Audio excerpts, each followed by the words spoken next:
بسم الله الرحمن الرحيم.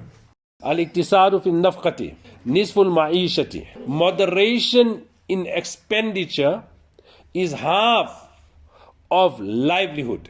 Moderation in expenditure is half of livelihood.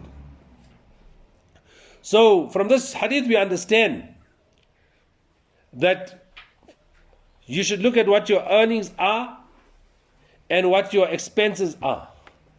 Don't allow your expenses to be more than your earnings. Then automatically over time you'll get into financial difficulty.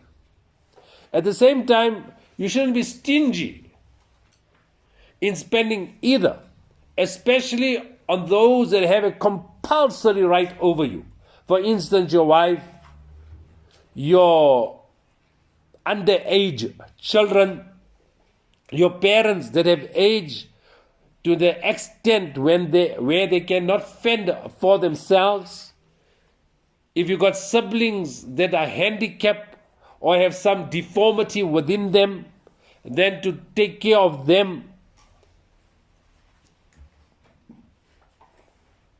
So those are compulsory avenues that you have to spend.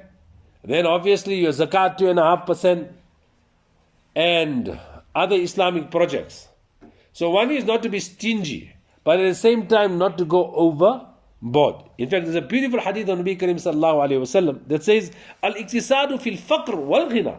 There must be moderation in poverty and riches.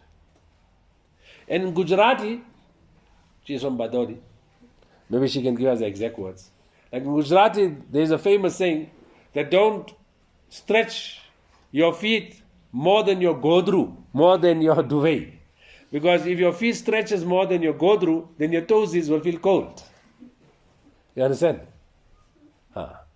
So only stretch your feet as big as your godru is. Because if you do, then in winter your toesies will feel cold. So to show us that, unfortunately what we do the thing upside down. Especially the woman in the house, they don't look at what is the salary of the husband. What they look at is what their expenses are. What is the kitchen, what the maid's salary does that. Then obviously we just make a list in isolation from the earnings, you'll get into trouble. Because life is such, the demands are so many, our expenses will be untold.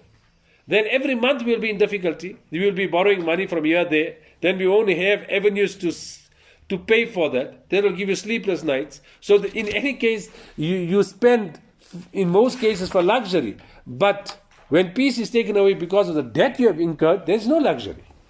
The purpose of spending on these items was to give you some relaxation. But having built up so much debt is no relaxation.